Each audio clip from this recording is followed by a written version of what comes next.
Welcome to Goon Squad Anime. We're talking about all the anime that you're going to be watching. I'm Ron from Chicago. I'm MC2K. I'm Asian Nick. And today we're going to be covering Darwin's Game, Episode 2, Gemstone Mine. I'm actually really starting to like this anime. I am too. It's really interesting, and it just leaves me wanting more every episode. I kind of want to burn ahead, but Nick won't let me. Stick to the plan. I know. But so far we did learn a little bit more about the rules of this game. Right. So last week? The only thing we knew was you can challenge anybody you was in front of, and people. Apparently, there's a list of people you can challenge or whatever. Right. And then because that's how the panda head dude got teleported to the train or whatever. Right. Yeah. So now we know teleportation. That is a thing. That is a thing. That's a thing. What else we learned so far? You can buy your shelter. Yes. So for you can buy objects within the game, and you use your points. So you can buy a shelter for 10 points, and it lasts a week. You can convert your points into money, which Kaname actually does. So I think he converts. I think it's 10 points. Yeah. And so you see, he goes checks his bank account, and he remembered he had 50,000 yen. And then he goes checks his bank account. He has 1,000,000 yen for convert. Yeah, he's like, oh my god. He's like, I guess this is the price you get for playing a deaf game, basically. That's true. 10 points ain't that much. But he's got a lot of points now because at first, remember he said I only got 40 points. And he goes, yeah, but you beat me. He goes, oh, he looks at things 639. Yeah, she was ranked. She was A class. A class, A4, and I don't even know what class. Yeah. He's like D class, I still think. Yeah, he's like because he doesn't. We know he's low enough where he can't do anything spectacular yet. So the episode starts off where it left off with Shusuke being like fully naked in front of laying on top of him, and he's like, "Why are you naked?" And she's like, "Oh, I fell asleep. I was worried about you." And but she hints that she wants to start a clan with Kaname, and he asks him would he join her clan, and he says yes, but she wants him to start the clan, so he's actually got to level up to class B2 rank before he can actually even start a clan. So how many kills do you think he would have to go through to get there? But you get more points for beating higher ranked people. So it depends on who you would fight. Yeah, so I mean, later when we talk about the new character that we find out, we can discuss that a little more into that. How many points do you think he's worth? But, okay. But also, what other rules did we find out? You can surrender. You don't have to. You don't have to fight to the death. You can surrender at any time. So it's not a death game. Yeah. Because you can always surrender and run away. That's true, but that's the other thing is that if you start a battle and say, "Hey, I surrender," and you don't zero out and you just run away, they just keep going at you? You gotta have points to surrender. That is true. You have to have points to surrender. So him, when he first started off, he didn't have any points, so surrender wasn't an option. Right. Yeah, that makes sense. So now, depending on the person he fights, he could run away, but obviously he can't run away from Shusuke because she got a lot of points, and he that he got the 639. But I mean, if he surrendered to her, would it be the same? Amount. I think you just lose 25% of your points. Well, because she said you just lose a portion of your points. So I don't think it's like a set number. Maybe it's based on the person maybe it's based on your rank, because I think that's what it's probably based on your rank of how many points you lose, because defeating her, you got a lot of points, so I'm assuming that if you defeat someone that's lower ranked, you're not going to get as many points. Yeah, because when he beat the panda dude, he only got 40 points. Yeah. And then that's later on, but he did say that the rookie hunter, which is the panda guy, that he wasn't that good anyway. He was literally just hunting noobs. Right. So he probably didn't. That's why he didn't get that much from him. Yeah. That makes sense. So. But he was famous though. Everyone knew he was. Because he literally had a niche. A niche. It was like the rookie hunter. It's like people on games who just farm the new people. I hate those people being dicks. I hate those people. Stop cheating. So then we get introduced to the Danjo Boxing Club leader. We didn't get his name, but he's fighting in an MMA ring with a mysterious skull and a mask, which... Apparently, he got bodied. He is trash. I mean, I already knew, like, the way she was standing there and he, like, charged towards her, like, she's about to, like... Nah. You can't... She's about to weave and then light him up. You can't be the leader and get put down so easily. I mean, some leaders, like, usually have, like... You know, there's some leaders who are, like, the best person, but there's, like, some leaders who, like, they usually have, like, a secret weapon or a bodyguard. And that's probably her. But she's not with them, though. She's not? No. I thought she was probably... I don't know. We don't know.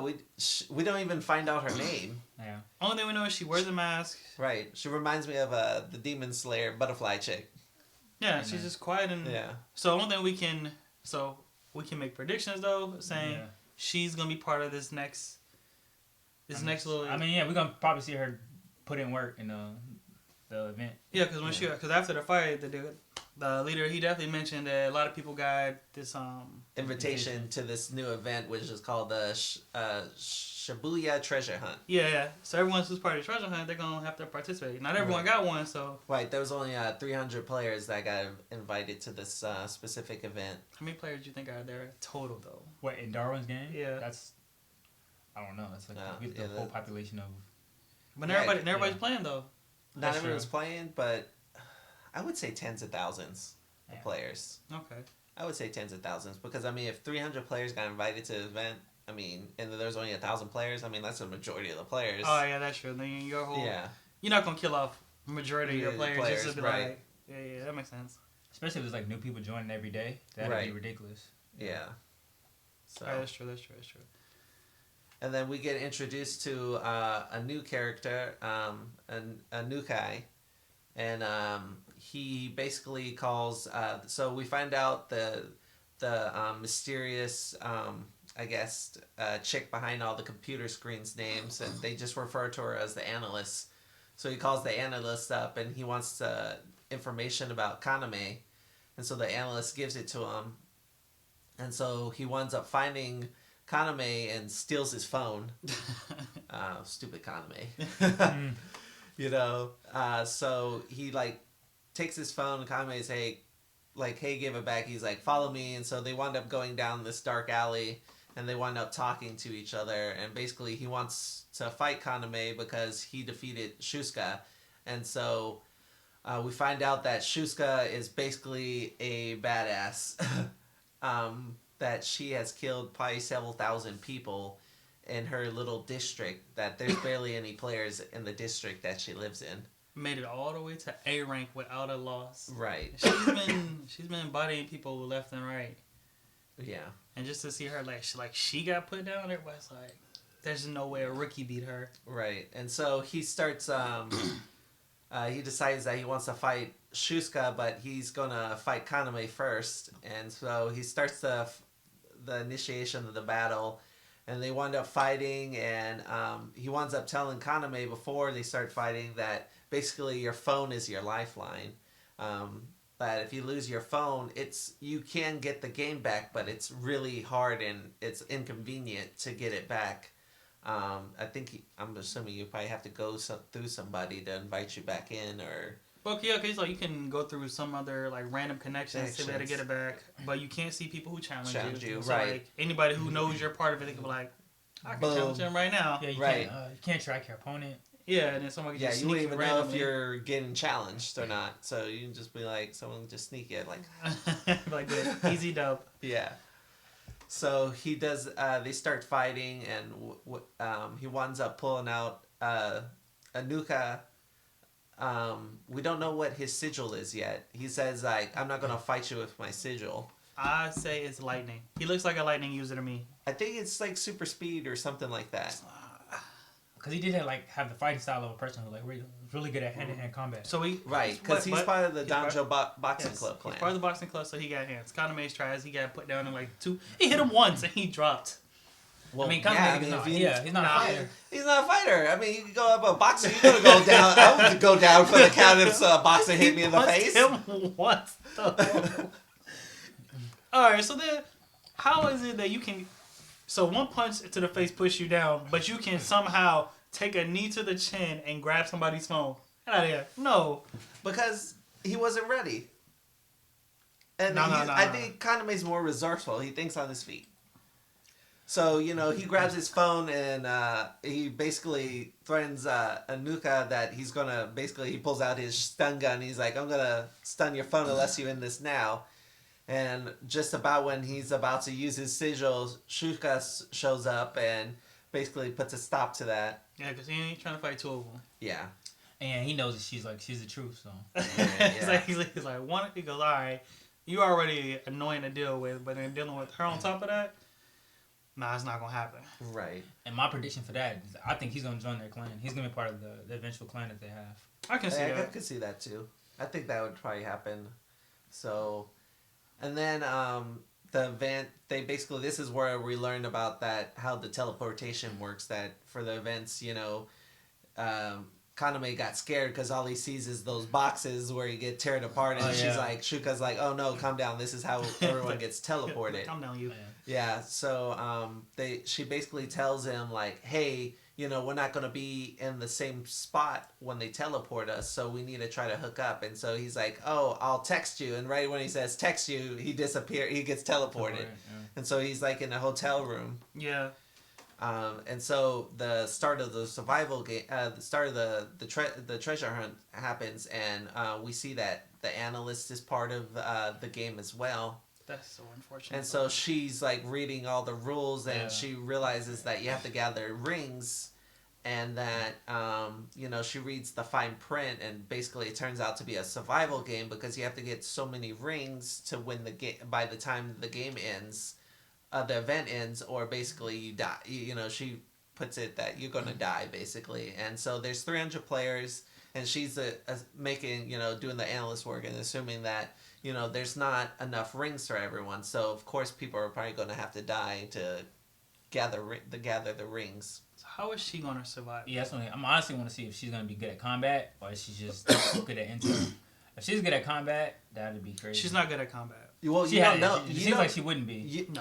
I mean, we don't know because she, before she teleports, she's like, thank God I grabbed this. So she had a book bag and it looks like a gun case. So maybe she's a badass. She might be like a sniper or something. Yeah. It's probably like a keyboard. Let's be honest. It's not a keyboard. It was a gun case. Come on, man. Probably a keyboard inside. That could be part of like her intel. Like she's really good at accuracy and stuff. That may. I doubt she. You don't know. I don't know. We don't know. It's not likely. It's not likely that she's like good at combat, but it'd be cool if she was. Yeah. We'll see. She could surprise us. We Either that, or she could just be straight up trash, and you know, Shuka and Kaname is gonna save her. But we do know she'll owe them a favor. I mean, yeah, that's true. But her and Shuka already have like a relationship together. Oh, yeah, because she like they already like. I'm gonna assume Shuka already knows where she lives because apparently she threatened to kill her already. So. Yeah. Oh yeah, because she calls Shuka and be like, hey, you know, I found out more info on the eighth clan's leader, and so Wang, Flame Demon. Yeah, Flame. The leader is called the Flame Demon. Yeah, well, his name's Wang as well, and so she tells him like, hey, there's not much information on Wang because basically everyone he ever encounters basically dies. No, so that's the other person too. Yeah, they had a new guy. So Wang is a new guy. The Flame Demon is their actually leader. Oh, okay. They don't know information on Wang though. They were like, where did he just pop up from? Right, and so she tells them that information, and she's like, find out more information for me. And she's like, well, it's gonna get dangerous. And Shuka's like, well, it doesn't matter. I'll pay you triple your rate. And so the analyst is like, deal. Yeah. And then she tells her I got your. You want me to keep doing additional searches on Kaname? Yeah. And she's like, tell me everything you know. Right. So she's like, basically, tell me everything you know on Kaname, or I'm gonna come and kill you. Yeah, because when she told him that he's about to enter a fight anyway, and she's like, oh, tell me everything. Yeah, so she knows where she lives. So that's the only assumption we can make. She knows where he lives. Also, with this treasure hunt that started, you don't have to challenge people. You can just upfront and just attack them. Yeah. Yeah, that's true. Just based on, the fire chick that we saw. Right. So we get introduced to a new chick very shortly, should we say. Because she finds Wang. They get basically teleported next to each other. And basically her sigil was flame, and that she could burn, make flames up to 4,000 degrees. So she confronts him, is like, hey, I'm going to take you out instead of trying to sneak him like a normal person would. She's like, hey, it's already too late. I'm going to kill you. Boom. She, interrupts in a flame. And then next thing you know, it cuts to her like... Swan diving off a cliff. Yeah, basically they're both on top of a building. And she, explosion happens and she gets knocked off. So what do you think Wang's sigil is? I think it's Wing. That's my prediction just because... Again, that's the only way he would have been able to survive. Like, when she sparked up the fire and started his little... That would make sense that he, created a quick little wind aura. Because it does seem like that's what he was doing, trying to concentrate. And it would make sense because, you see last week's episode when the dude tried to stab him with a knife, he just, kind of cut his fingers and then cut his head in half. And so that's what I'm thinking. I was like, it's either wind or some... That's something it could be, though, when you actually really think about it. Because if it was a knife, he would have just cut her head off immediately. I think that time he just panicked and just tried to reflect everything back. Just so, okay, let me defend myself real fast. Right. So that's where it ends, and it'll be interesting to see what happens. I don't know. How many people do you think will survive? I mean, it's pretty much probably going to come down to Wang. I know we're going to see the girl with the mask. She's going to be... part of it, and obviously Shuka and Kaname are gonna survive. Right. So Shuka and Kaname, we can already assume they're gonna survive. And Anuka, because he'll survive. And the analyst, she's gonna survive. She'll survive. She's too important. Yeah. Okay, so she'll survive. So we got a team of 4 right now, right? So this is gonna be their eventual team of 4. I saw things, And then the girl with the mask, she'll make their 5. You think? I don't think she's gonna be part of them. She's gonna make their 5. We'll see. I'm telling you. And they'll probably get introduced to a lot more of the players now. Right. I think we'll start getting introduced to more and more characters, and maybe who's going to be part of their clan. See all the rest of the clans. Right, and we'll probably get introduced to more of the, I would say, not the bad guy clans, but other clan members from the other clans. But it did answer our question from last week, though, where remember how we had a conversation about, does everyone have the same sigil or different sigils? Right. There are people with the same sigils now, since we saw the leader of the 8th, he's called the Flame Demon, and then the other girl had Fire as well, so elemental powers, and you can't really...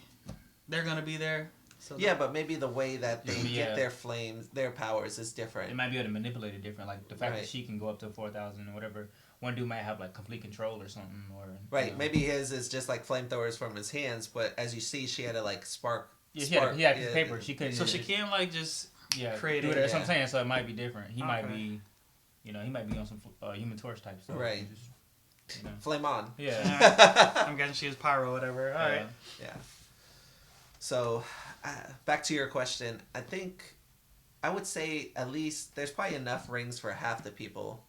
Yeah. I'm thinking so. I would say maybe it would probably have to come down to 150 players will probably survive. 150 players. Here's my other thing too. That I was thinking. Do you think when you actually, I wouldn't say die because there's some people that don't actually die. Yeah. But do you think when you get teleported away, do you actually think they're dead, or do you think they're being held somewhere else? Oh, from the Darwin's game? Yeah. That could be a big, a plot thing in the end if they're not dead. Yeah. But so I'm assuming they're dead, but, that could be I think some are dead because, they died in the game. But, the panda dude, where he truly didn't die, he just lost all his... points, he had pixelated. And he just pixelated. So what if there's one of those things where it's for all those who didn't die, but they got teleported away, they get a second chance at redemption, so they had to fight to the death of all the survivors who lost their points, and it's their redemption to get back into the game or get back. Either into that reality. Or they're basically slaves to the game. I mean, yeah, you can do that too. Yeah. Well, that's interesting. So let's find out what happens on next week's episode. So join us back. Hit that like and subscribe button. It's free. I'm Ron from Chicago. MC2K. I'm Asian Nick, and join us next time. Don't forget Goon Squad Anime.